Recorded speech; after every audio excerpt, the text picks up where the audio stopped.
qabo cudur qabade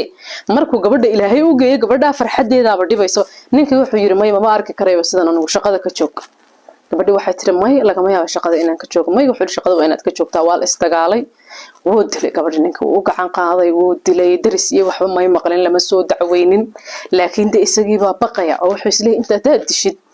armay ku soo dacweysaa iyadoo ma dacweyso booliisna ma wacdo laakiin intuu dilay buu isagoo dilay hadana wuxuu u sii wacay reerkoodii wuxuu gabadhiini way shaqo tagtay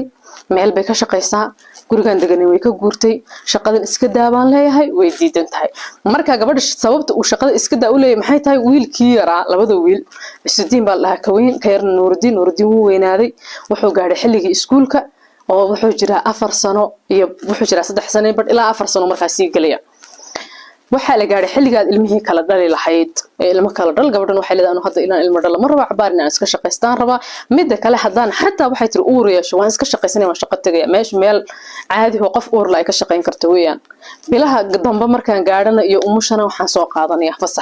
fasaxaasi markuu ii dhamaadana waxaan ku noqonayaa shaqadayda may wuxuu yiri anaga Yurub joogay xisaabtamaysaayay ala ma nooliyay reerkoodii buu gabadhii ugu dilay aabaheed baa gabadhii ninkii uu dilay oo ooyaysa la soo hadlay wuxuu ku yiri ma doonaysaa inaan خير هشيد آخرية أدومبا ونقود عيو وذو ناكسناتو نينكا أمركيسا قادو waxay tiri ninkan 100 sano amarkiisa soo qaadanay dunidii buu igu ciqaabay wuu igu meystay waxay tiri guriga haduu igu yiraahdo ka bixin kama baxo lacagtaas ku shaqeysay si haduu yiraahdo waan siiya haduu idilo booliis uma sheego wadan waxaan joognaa bay tiri la xirayo qofkii qof dila oo qofna qof dharbaaxa ku dhufan kareynin maalin kasta wuu idilaa cidna uma sheego xilligaas gabadha aabaheed la hadlaysay waxay tiri jirkayga inta jug ku taala iyo nabarada uu igu dhuftay wallahi hadda waxay tiri hadaan booliiska waca hadda waxay tiri ninkan waa la xirayaa xabsi baa loo taxaabaya jugta jirkayga ku taala kaliya